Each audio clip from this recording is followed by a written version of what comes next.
My name is Jonathan Lim. I've been boxing for 8 years. I've been practicing Eskrima, Kali, Filipino martial arts for about like 2.5 years. I first got into boxing because I worked at the CSUN fitness center. They had a boxing program and membership's free, so I'm like, well, why not? I've always wanted to learn like some type of like martial art or fighting, whatever. My name is Camille Ramirez. I've been boxing on and off since 2009. I was on the boxing team for 1 semester, but it was enough for me to gain a lot out of it. I got into boxing actually from Jonathan. He just said, try it out. It's a great stress reliever because it was college. We were stressed out about lots of stuff.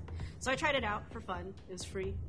It was really a great experience. Like after my first time, I felt really good. After boxing, I got interested into mixed martial arts. So I found a mixed martial arts place outside of CSUN. And the guy who taught it, he just kind of opened my mind and eyes to like, Eskrima and stuff. And, me being Filipino too, it was like, oh, it's actually kind of cool. And I just learned about like the actual fighting system of it. But you actually learn like, the history and the culture behind it. Kali encompasses the stick fighting, the knife, and the empty hand. The modern form of boxing came about when American soldiers were teaching the Filipinos how to box in the Philippines in the Spanish-American War. Basically, back in the day, they used to box with their hands like this, but then when they went to the Philippines, they saw the knife fighters holding their knives like this, so that's why they fight like this. They had to develop it because the Philippines is always being invaded by different foreign countries. They mainly developed the system to defend themselves. It's a war-based art. That's why it's very practical, because it got perfected during war.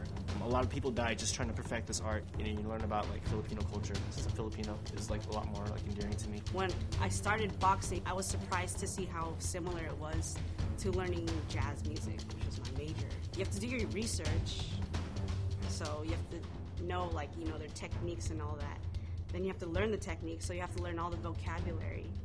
Then you learn other people's grammar, so you have 1, 2, 3, 4, the uppercuts, all those punches, and then you put them into combos, so vocabulary to grammar.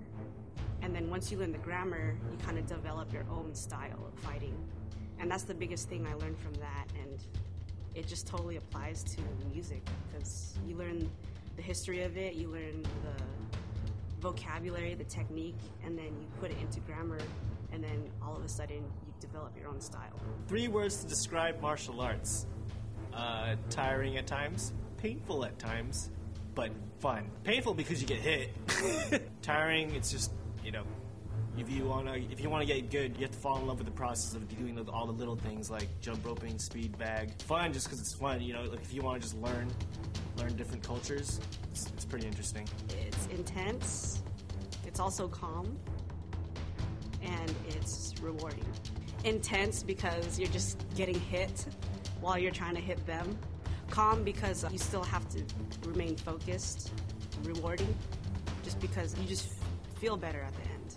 Just try it once and see how you feel for the rest of the day. If CSUN has it, there you go, why not?